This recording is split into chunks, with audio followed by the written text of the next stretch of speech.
मनुष्य समाज ने स्त्रियों को सदा ही शोषण, अन्याय और अपमान दिए।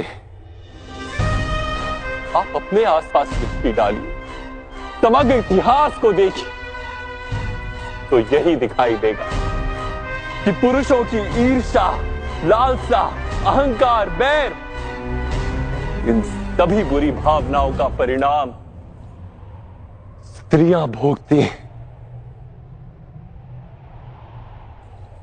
युद्ध पुरुष करता है,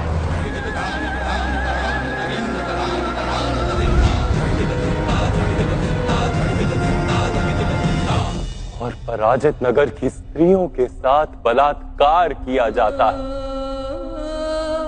पुरुष मदिरा और द्यूत में अपनी संपत्ति गंवाता है। स्त्री के भाग्य में भूख आती है, पुरुष का अहंकार जागता है, और स्त्री की स्वतंत्रता और सुख में बाधा उत्पन्न हो जाती है। पुरुष जीवन से हार कर परिवार का त्याग करता है, और स्त्री अपने नन्हे नन्हे शिशुओं का पेट भरने के लिए संघर्ष करती रहती है।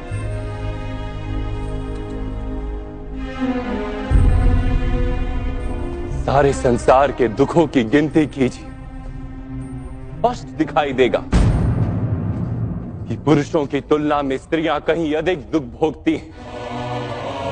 कि किस प्रकार के समाज की रचना की है हमने, जहां मनुष्य जाति का आधा भाग दूसरे आधे भाग को निरंतर कुचलता रहता है।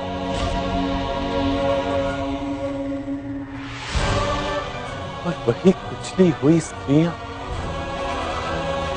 मनुष्य के समग्र भविष्य को जन्म देती।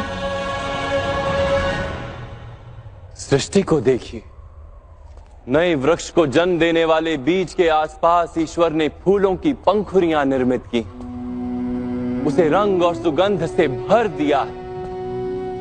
जहां भविष्य का जन्म होता है, वहां तो केवल सुंदरता, केवल सुख, संतोष और सम्मान होना आवश्यक नहीं।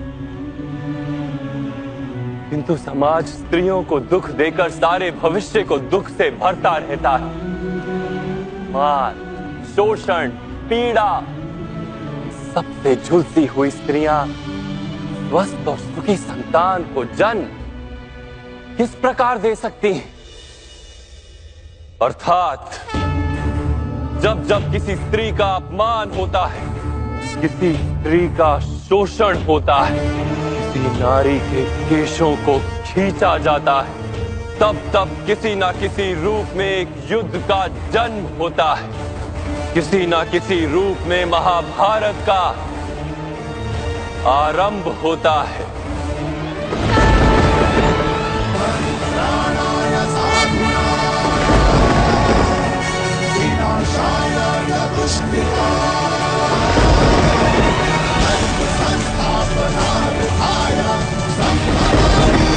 स्वयं विचार कीजिए, बार बार विचार कीजिए।